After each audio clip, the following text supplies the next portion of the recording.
आज हमारा 13th day stock market crash course का। आज हम लोग सीखने वाले हैं 6 साइकोलॉजिकल पॉइंट के बारे में जो आपकी ट्रेडिंग लाइफ को और इन्वेस्टिंग लाइफ को भी एक नेक्स्ट लेवल पे लेके जा। साइकोलॉजिकल पॉइंट को अगर आपने मास्टर किया तो आपका पीएनएल रेड से ग्रीन में कन्वर्ट हो सकता है। और उस 6 साइकोलॉजिकल पॉइंट को यूज करके मैंने भी अपनी ट्रेडिंग लाइफ को एक नेक्स्ट लेवल पे लेके आ चुका हूँ मैं। तो उस 6 साइकोलॉजिकल पॉइंट को अगर आपने मास्टर किया वो भी कंसिस्टेंसी के साथ, तो मैं आपको गारंटी के साथ बता सकता हूँ कि आपका प्रॉफिट होने से कोई नहीं बचा सकता भाई लोग। आपका प्रॉफिट होगा ही होगा, आपका लॉस बहुत कम होगा। ठीक है, लॉस होगा लेकिन बहुत कम होगा। उस साइकोलॉजिकल पॉइंट को आपको मास्टर करना है। और उसी के साथ मैं आपके साथ एक एडिशनल पॉइंट भी शेयर करूंगा जो कि इस वीडियो में प्लान नहीं था, लेकिन मैं आपके साथ वो शेयर करूंगा। 7th गोल्डन पॉइंट ही बोल सकते हो उसको। 6 साइकोलॉजिकल पॉइंट हम लोग मेनली डिस्कस करेंगे इस वीडियो में, और एक एडिशनल पॉइंट भी, एक एडिशनल साइकोलॉजिकल पॉइंट भी मैं आपके साथ शेयर करूंगा। तो आपका टाइम वेस्ट ना करते सीधा हम लोग को वीडियो को शुरू करेंगे। ठीक है, तो फर्स्ट साइकोलॉजिकल पॉइंट बड़ा सिंपल है, जो कि आपने बहुत वीडियोस में देखा होगा या फिर आपको पता ही होगा। जैसे आपको पता ही होगा। ठीक है, आपको मतलब आप अगर स्टॉक मार्केट में आए हो, आपको 2-3 मंथ हुए, तो आपको पता होगा कि रिस्क मैनेजमेंट मतलब अगर आप लॉस एक्स का ले रहे हो, एक्स अमाउंट का लॉस ले रहे हो, तो आप प्रॉफिट कितने का लोगे? 2x अमाउंट का। ठीक है, जैसे कि अगर आप लॉस, जैसे यहाँ पे देखो, यहाँ पे मैं आपको एग्जैक्टली दिखाता हूँ। यहाँ पे अगर मैं लॉस यहाँ पे दिखाता हूँ, मैं आपको 1 मिनट। यहाँ पे लॉस अगर आप ले रहे हो, जैसे मान लो कि आप लॉस अगर स्कैल्पर हो या फिर अगर आप इंट्राडे ट्रेडिंग 5 मिनट पे टाइम फ्रेम पे करते हो, तो आप 100 पॉइंट का तो एस एल लोगे ही। ठीक है, अगर आप स्कैल्पर हो तो हो सकता है कि आप ना लो कि 100 पॉइंट का एस एल, लेकिन यहाँ पे अगर आप 100 पॉइंट का अगर स्टॉप लॉस ले रहे हो, तो कम से कम आपका टारगेट कितना होना चाहिए? 200 पॉइंट का। ठीक है, क्या समझ गए आप लोग? अगर आपका स्टॉप लॉस एक्स का है तो आपका टारगेट कितना होना चाहिए? 2x का। मतलब इस केस में क्या है कि स्टॉप लॉस में कितना दे रहा हूँ? 100 पॉइंट का। ठीक है, 100 पॉइंट का। और टारगेट कितना है मेरा? 200 पॉइंट का। अब मुझे ये पता है कि ज़्यादातर लोग ना ऑप्शन ट्रेडिंग में, मतलब ऑप्शन ट्रेड नहीं करते, इंट्राडे ट्रेडिंग के स्टॉक्स में करते हैं, क्योंकि उनके पास फंड नहीं होता या फिर डर लगता है बहुत लोगों को। ठीक है, तो वहाँ पर भी आपको क्या करना है कि स्टॉप लॉस, अगर आप स्टॉप लॉस ले रहे हो 5 पॉइंट का या फिर 7-8 पॉइंट का, या फिर ऐसे बोले कि अगर आप स्टॉप लॉस ले रहे हो 0.50% का, तो आपको टारगेट कितना कम से कम रखना है? 1% का। ठीक है, 0.5% का अगर आप लोग स्टॉप लॉस ले रहे हो, ठीक है, 0.5% का अगर आप स्टॉप लॉस ले रहे हो, तो टारगेट कितने का होगा? 1% का होगा। ठीक है, अगर आप 0.3% का स्टॉप लॉस ले रहे हो, तो टारगेट कितने का रहेगा? 0.6% का। ठीक है, तो हमेशा आपको याद रखना है कि जो स्टॉप लॉस होगा, कितना भी स्टॉप लॉस होगा, अगर 1 रुपये का स्टॉप लॉस है ना, 1 रुपये का स्टॉप लॉस है, तो आपका टारगेट कितने का होगा? 2 रुपये का होगा। ठीक है, 2 रुपये का आपका टारगेट होगा। तो हमेशा आपको याद रखना है रिस्क मैनेजमेंट, ये तो आपको पता ही है। अब यहाँ से आपको ध्यान से सुनना है, अब यहाँ से रियल वीडियो स्टार्ट होगी। ठीक है, फर्स्ट मैंने आपको क्या कहा कि रिस्क मैनेजमेंट के अकॉर्डिंग कि आपका टारगेट और स्टॉप लॉस कैसा होना चाहिए। अगर लॉस आप एक्स का दे रहे हो, तो टारगेट कितना होना चाहिए? 2x का। ये हो गया फर्स्ट पॉइंट। तो मैं क्या करता हूँ, यहाँ पे ड्राइंग को रिमूव करता हूँ यहाँ पे। ठीक है, तो यहाँ पे मैं यहाँ पे टेक्स्ट, यहाँ पे देखो फर्स्ट क्या हो गया। ठीक है, टेक्स्ट में लिखता भी हूँ ताकि आपको याद में भी रहे। तो फर्स्ट हमारा पॉइंट क्या हो गया कि हमें लॉस अगर हम लोग एक्स अमाउंट का दे रहे, या फिर लॉस हम 1 रुपये का अगर लॉस दे रहे, तो प्रॉफिट कितना आना चाहिए? 2 रुपये का। ठीक है, तो यहाँ पे मैं लिखता भी हूँ, यहाँ पे दिखाता हूँ मैं आपको। यहाँ पे 1. फर्स्ट साइकोलॉजिकल पॉइंट क्या है कि अगर हम लोग लॉस एक्स अमाउंट का दे रहे, प्रॉफिट कितना आना चाहिए? 2x का आना चाहिए। ठीक है, तो हमेशा आपको याद रखना है। ये हो गया फर्स्ट गोल्डन पॉइंट। अब सेकंड गोल्डन पॉइंट को ध्यान से सुनो। ठीक है, सेकंड गोल्डन पॉइंट को ध्यान से सुनना है आपको। अब सेकंड गोल्डन पॉइंट क्या है कि आपको स्कैल्पिंग अवॉइड करनी है। अगर आप आए हो मार्केट में, आपको बस 5-6-7 मंथ हुए, आप लोग क्या करोगे कि आपको लगेगा यार ये तो बड़ा मतलब अच्छा खेले है ना, आओ 15-20 मिनट रुको, पैसे लो और बाहर निकलो। लेकिन आपको हमेशा याद रखना है, अगर आप बिगिनर हो तो आपको स्कैल्पिंग में बिल्कुल नहीं जाना। यही मिस्टेक मैं कर चुका भाई लोग। स्टार्टिंग में जब मैं आया था स्टॉक मार्केट में, तो जब मैंने देखा ना कि भाई लोग 15-20 मिनट में ये लोग प्रॉफिट करके निकल रहे मार्केट से 2,000, 4,000, 10,000 का, तो मैं भी ट्राई करता हूँ, तो मेरा लॉस बहुत हुआ उसमें। तो हमेशा आपको याद रखना, आप बिगिनर्स हो तो आपको बिल्कुल भी स्कैल्पिंग नहीं करनी है। 1 मिनट का टाइम फ्रेम यूज़ नहीं करना है आपको बिल्कुल भी। ठीक है, 3 मिनट का टाइम फ्रेम जो स्कैल्पिंग में यूज़ होता है, उसको यूज़ मत करो आप लोग। हाँ, अगर आपको एक्सपीरियंस है, आपने बहुत हार्ड वर्क किया है, बैक टेस्टिंग की है, अगर आपको अपने आप पर भरोसा है तब आप लोग स्कैल्पिंग कर सकते हो, ठीक है। स्कैल्पिंग भी कर रहे हो तो आपको ट्रेड आपको हमेशा कैलकुलेट करके रखने हैं। आपको रिस्क रिवॉर्ड हमेशा याद रखना है कि कितना का लॉस है, कितना का प्रॉफिट है। हमेशा आपको ये 2x वाला हमेशा याद रखना है कि x 2x मतलब लॉस x का ले रहे हो तो प्रॉफिट आपको 2x का लेना है, ठीक है।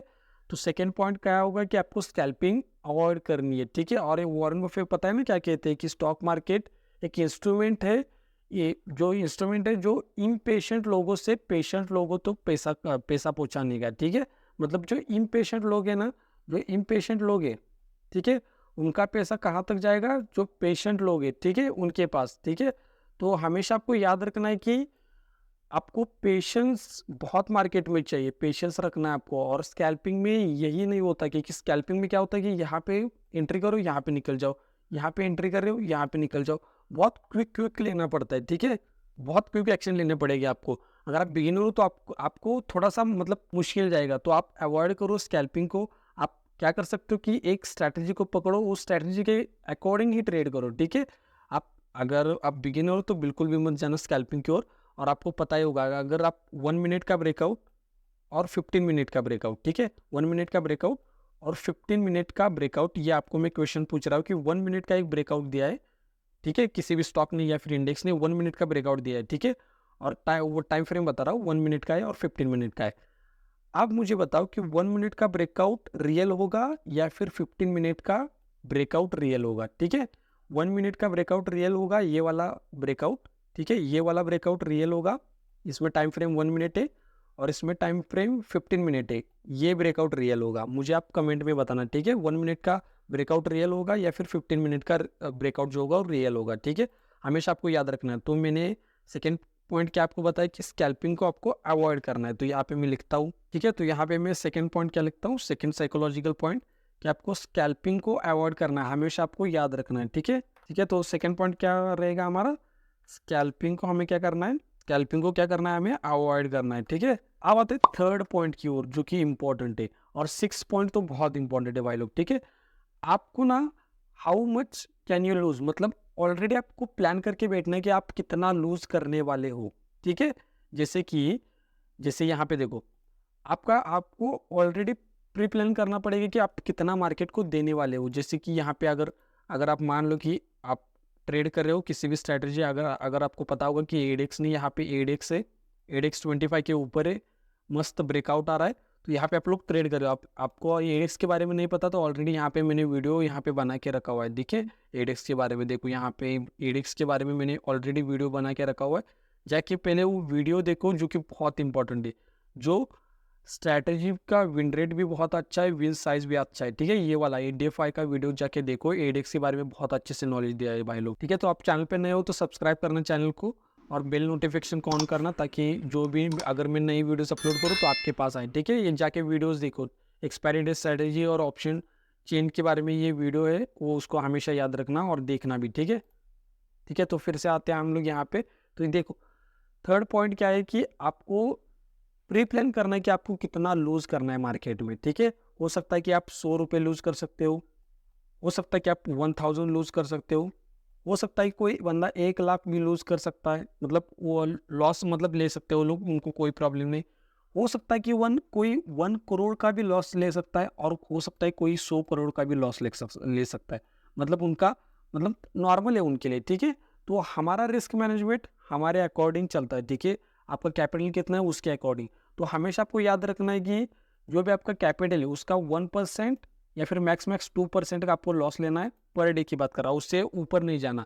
जैसे कि मान लो कि आपका अगर कैपिटल ही 1 लाख का है तो आप लॉस कितने का ले सकते हो, 1K का ले लो, या फिर मैक्स टू मैक्स 2K का ले सकते हो, ठीक है। तो हमेशा आपको याद रखना है। और मैं आपको एक रोड मैप बताता हूँ कि आपको ट्रेडिंग कैसे करनी है, जो मैंने मतलब लॉसेस करके मैं सीखा हूँ और बहुत से कोर्सेस लेके ऑनलाइन ऑफलाइन मैंने सीखा है। तो आपको ना पहले क्या करना है कि स्विंग ट्रेडिंग करनी है, हमेशा याद रखो, ठीक है। ये रोड मैप में आपको बता रहा हूँ क्या क्या करना है आपको। स्विंग ट्रेडिंग में जैसे ही आपका प्रॉफिट होना, आपको शिफ्ट होना है इंट्राडे में, और इंट्राडे में भी कहाँ पर, इंट्राडे में स्टॉक्स में, और कौन से स्टॉक्स में, बैंकिंग स्टॉक्स में हमेशा याद रखो। आप मैं क्या बता रहा हूँ आपको, बैंकिंग स्टॉक्स में। आप बोलोगे बैंकिंग स्टॉक में ही क्यों, इतने स्टॉक्स से तो बैंकिंग स्टॉक में क्यों, अगर आपने बैंकिंग स्टॉक में ही ट्रेड किया ना, तो आपको क्या समझ में आएगा पता है? बैंक निफ्टी का बिहेवियर समझ में आ जाएगा आपको कि बैंक निफ्टी मूव कैसे करता है, उसका नेचर क्या है। जब एचडीएफसी बैंक रेजिस्टेंस पे हो, आईसीआईसी बैंक सपोर्ट पे हो, कोटक बैंक ने सपोर्ट का ब्रेकडाउन किया है, तो बैंक निफ्टी कैसे मूव करेगा ये आपको समझ में आ जाएगा। और फ्यूचर में आपको तो मतलब फ्यूचर में कभी कभी ना कभी तो ऑप्शन में ट्रेडिंग करनी है ना, तो आप लोग क्या कर सकते हो कि बैंकिंग स्टॉक्स में ट्रेड करो। उसके बाद आप शिफ्ट हो जाओ इंट्राडे ट्रेडिंग में, या फिर ऐसा बोल सकते हो ऑप्शन ट्रेडिंग में शिफ्ट हो जाओ। बैंक निफ्टी में ट्रेड करो, वो भी एक लॉट से ही, 1 लॉट से आपको ट्रेडिंग करनी है। उसके बाद में आप लोग जा करके फ्यूचर्स या फिर ऑप्शन सेलिंग भी कर सकते हो, और लास्ट में जाके आपको स्कैल्पिंग करनी है, ठीक है। तो हमेशा आपको रोड मैप याद रखना है। फर्स्ट स्टेप ये रहेगा, सेकंड, थर्ड, फोर्थ। यहाँ पे थोड़ा सा आप लोग चेंजेस भी क्या कर सकते हो कि ऑप्शन सेलिंग को पहले कर सकते हो, उसके बाद ऑप्शन बाइंग को कर सकते हो। लेकिन हमारे पास फंड नहीं होता, मुझे पता है भाई लोग, तो आप लोग ऐसा उल्टा भी कर सकते हो, आपके ऊपर डिपेंड है, ठीक है। तो आपको स्टेप्स मैंने बता दिए जो कि मैंने खुद से किए लॉसेस करके, ठीक है। स्टार्टिंग में आएंगे बहुत से लोग ऑप्शन ट्रेडिंग ही करेंगे, ठीक है, और लॉस हो जाएगा। अगर आपको ये रोड मैप पता है तो यहाँ से क्या होता है पता है, आपका कंसिस्टेंसी इंप्रूव होगी। प्लस आपके ऊपर ना खुद पर ना बहुत बिलीव आ जाता है कि हाँ, मैंने स्विंग ट्रेडिंग में प्रॉफिट किया, इंट्राडे ट्रेडिंग में स्टॉक्स में प्रॉफिट किया, तो ऑप्शंस में भी कर सकता हूँ। तो अपने ऊपर भरोसा होना यही बहुत इंपॉर्टेंट है। तो अगर आप डायरेक्टली जाके ऑप्शन में ट्रेडिंग करोगे तो लॉस हो सकता है। तो हमेशा आपको एक रोड मैप याद रखना है कि आपको स्विंग्स में ट्रेडिंग करो, स्विंग में ट्रेडिंग करो, डिलीवरी बाय कर सकते हो। फिर इंट्राडे में ही बैंकिंग स्टॉक में ट्रेड करना है। अब इसके पीछे का रीज़न क्या है मैंने ऑलरेडी बताया, पीछे जाके देख सकते हो, ठीक है। फिर ऑप्शन ट्रेडिंग में बाय कर सकते हो, ऑप्शन ट्रेडिंग में जाके बाइंग कर सकते हो। यहाँ पे आपको एक लॉट से ही बाय करनी है अगर आपका कैपिटल 1 लाख है, ठीक है। फिर आप लोग ऑप्शन सेलिंग या फिर फ्यूचर बाइंग सेल कर सकते हो, और उसके बाद आपको स्कैल्पिंग की ओर जाना है, ठीक है। हमेशा याद रखना है आपको, ठीक है। ठीक है, तो आप थर्ड पॉइंट मैंने आपको बताया कि आपको कितना आपको लूज करना है, ये हमेशा आपको याद रखना है, ठीक है। तो थर्ड पॉइंट भी यहाँ पे मैं ऐड करता हूँ ताकि आप भूलो ना, आपके दिमाग में याद रहे, ठीक है। आपको प्री प्लान क्या करना है कि आपका कितना लॉस होना है वो आपको प्री प्लान करना है, ठीक है। लॉस कितना है कि वो आपको प्री प्लान करना है, ठीक है। प्री प्लान लॉस, आपको लॉस कितना होने वाला है वो प्री प्लान करना है। अब आएंगे हम लोग 4 पॉइंट की ओर, जो कि बहुत से लोग करते हैं कि एक्सेप्टेशंस बहुत बढ़ जाती है लोगों की, ठीक है। एक्सेप्टेशन बहुत बढ़ जाती है, मतलब 1 लाख कमा लो मार्केट से, ठीक है। 1 लाख कमा लो एक मंथ में, आए हैं अभी 1 लाख कमा लो, 2 लाख कमा लो, ठीक है, 10 लाख कमा लो। स्टार्टिंग में आए हो आप नए नए, आप लर्निंग पे फोकस करो, अर्निंग पे नहीं कि कैपिटल ही डबल हो जाए। मतलब अगर मैं मान लेते कि 10,000 लेके आ रहा हूँ, 10,000 अगर मैं मार्केट में लेके आ रहा हूँ, तो ये क्या होना चाहिए एक मंथ में डबल। और बहुत से लोग मतलब धुरंधर क्या करेंगे कि आज 10,000 लोग के लेके आऊँगा मैं, कल मुझे कितना चाहिए 20,000 चाहिए। मतलब एक्सेप्टेशंस मार्केट से बहुत रखेंगे वो लोग, तो उससे क्या होता है लॉस होता है। जैसे अगर आप एक्सेप्टेशन रखोगे ना, मैं आपको बताता हूँ इसके पीछे का लॉजिक। अगर किसी ने इंडेक्स ने ब्रेकआउट दिया है, ठीक है, अगर आपने यहाँ पे ट्रेड किया, मान लेते कि अगर किसी भी इंडेक्स ने यहाँ पे, मान लेते हैं जैसे कि एग्जांपल बता रहा हूँ मैं कि इंडेक्स या फिर किसी भी स्टॉक ने, मान लेते कि एचडीएफसी ने यहाँ पे ब्रेकआउट दिया है, ठीक है। एचडीएफसी ने क्या किया कि ब्रेकआउट दिया, यहाँ पे आपने आपका ट्रेड हो गया, ठीक है, यहाँ पे आपने एंट्री ले ली। यहाँ पे आपकी एक्सेप्टेशंस क्या है कि मुझे मेरा कैपिटल डबल हो जाए, ठीक है, मेरा कैपिटल डबल हो जाए। क्योंकि आप बिगिनर्स हो, आपको नहीं पता कि साइकोलॉजिकल पॉइंट्स के बारे में। आपने तो जाके किसी भी इंस्टाग्राम पे या फिर टेलीग्राम पे किसी का प्रॉफिट देख लिया, भाई 1 लाख कमा रहा है, 10 लाख कमा रहा है, आपको ये भी नहीं पता कि कितना कैपिटल उसने यूज़ किया है। ये बहुत इंपॉर्टेंट है, ठीक है। 1 लाख कैपिटल, 1 लाख कोई प्रॉफिट कर रहा है, 1 करोड़ का प्रॉफिट, 1 करोड़ का कैपिटल लगा के, और कोई बंदा 1 लाख कमा रहा है 10 लाख का कैपिटल लगा के, तो दोनों में बहुत डिफरेंस है भाई लोग। इसने कैपिटल का 1% कमाया और इस बंदे ने कैपिटल का 10% कमाया, ठीक है। तो कैपिटल कितना यूज हुआ ये बहुत इंपॉर्टेंट है। आपको बहुत से लोग दिखाएंगे कि 1 लाख का प्रॉफिट हो गया, 1 करोड़ का प्रॉफिट हो गया, लेकिन कितने का उन्होंने कितना कैपिटल डिप्लॉय किया, कितने कैपिटल का यूज किया, ये बहुत इंपॉर्टेंट, ठीक है। अगर कोई 1 करोड़ का प्रॉफिट कर रहा है और 100 करोड़ का कैपिटल लगा के, तो वो तो 1% ही हुआ ना बस, ठीक है। ये कोई बड़ी बात नहीं है, लेकिन क्वांटिटी बहुत है तो उनके लिए बहुत इजी बात है। हमारे लिए तो 1 करोड़ मतलब बहुत बड़ी बात होगी, ठीक है। अगर कोई हो सकता है कि 200 करोड़ उनके पास और 200 करोड़ लगा के वो 1 करोड़ का प्रॉफिट करे स्कैल्पिंग करके, तो हमें क्या लगेगा बहुत, लेकिन कैपिटल कितना यूज हुआ है ये बहुत इंपॉर्टेंट, ठीक है। तो यहाँ पे मैं क्या बोल रहा था कि अगर किसी का इंडेक्स का ब्रेकआउट आ गया, कि स्टॉक्स का एचडीएफ मान लेते, एचडीएफ ने ब्रेकआउट किया और यहाँ पे आप लोग, आपके दिमाग में क्या चल रहा है कि आप एक्सेप्ट क्या कर रहे हो कि मार्केट से मेरा कैपिटल जो है वो 2x हो जाए, मतलब डबल हो जाए। अब यहाँ पे मार्केट ने यहाँ पे अच्छा खासा आपको रिटर्न भी दिया था। मान लेते हैं यहाँ पे 50% आपको मार्केट ने दे दिया, 50% रिटर्न दे दिया ऑप्शंस में, 50%। आप 50% कम है क्या भाई? नहीं ना। एक साल में आपको 15% म्यूचुअल फंड में मिल रहा है, एफडी में कितना मिल रहा है? 6-7% मिल रहा है, और आपको एक दिन में 50% दे रहा है एचडीएफसी बैंक। आपको ये नहीं चाहिए, ठीक है? आपको क्या चाहिए? कैपिटल डबल चाहिए। इस वजह से आपको क्या होगा पता है? आप स्टॉप लॉस ट्रेल भी नहीं करोगे, क्योंकि आपके दिमाग में क्या चल रहा है? भाई कैपिटल डबल चाहिए, कैपिटल डबल चाहिए मुझे। आप स्टॉप लॉस ट्रेल नहीं करोगे, स्टॉप लॉस ट्रेल नहीं करोगे तो क्या होगा आपको पता है ना? मार्केट आएगा, थोड़ा फिर से बायर को इन्वाइट करेगा।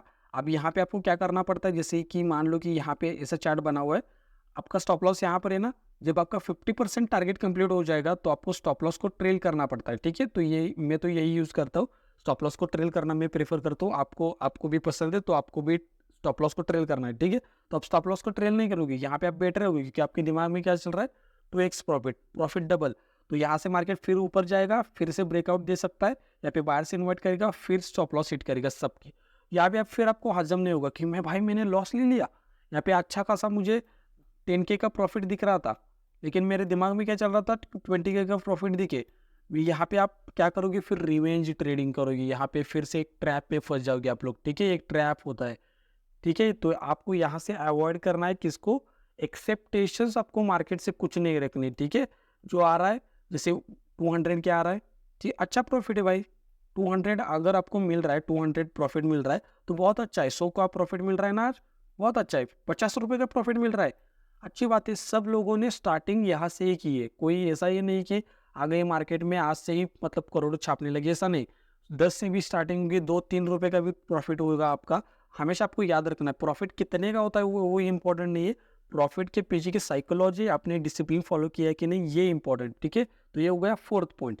आप आते हैं 5th पॉइंट के ऊपर। 5th पॉइंट बहुत इंपॉर्टेंट है, और 6th पॉइंट तो पूछे ही मत, ठीक है? इतना इंपॉर्टेंट है। अब 6th पॉइंट क्या है, उससे पहले मैं यहाँ पे 5th पॉइंट लिखता भी हूँ कि 5th पॉइंट आपको क्या करना है कि मार्केट से एक्सेप्टेशंस बिल्कुल भी नहीं रखनी है, ठीक है? जैसे कि 5th पॉइंट मैंने आपको क्या बताया कि अगर आपका कैपिटल है 10K का कैपिटल है, तो आपको एक्सेप्टेशन मार्केट से बिल्कुल नहीं रखनी कि ये 2K हो जाए, ठीक है? या फिर 30K हो जाए। आपको बिल्कुल भी एक्सेप्ट नहीं करना है कि मार्केट से इतना आपको रिटर्न मिले। बिगिनर्स हो तब की बात कर रहा हूँ मैं, ठीक है? हाँ, आपको एक आप लेवल पे जा चुके हो, एक लेवल पे आपको टाइम हो चुका है मार्केट में, तब आप लोग एक्सेप्ट कर सकते हो। 10K क्यों, 10x भी कर सकते हो, ठीक है? फिर आप 6th पॉइंट, ठीक है? 6th point, never average. आप यहाँ से ध्यान से सुनो आप लोग, कभी भी एवरेज आपको नहीं करना है, क्योंकि क्या हो सकता है कि यहाँ पे अगर मैं एक एग्जांपल बताऊँ, हो सकता है कि यहाँ पे कोई है, जैसे यहाँ पे मान लेते हैं हम लोग कि यहाँ पे जैसे मान लो कि जैसे यहाँ पे जब यहाँ पे डे लो का ब्रेकआउट हुआ, और कोई हो सकता है कि जिनका रिस्क रिवॉर्ड फिक्स हो, मतलब अगर उनका स्टॉप लॉस हो इस कैंडल के ऊपर या फिर इस स्विंग के ऊपर, तो उनका टारगेट कहाँ तक हो सकता है? यहाँ तक हो सकता है, ठीक है? यहाँ तक उनका टारगेट हो सकता है।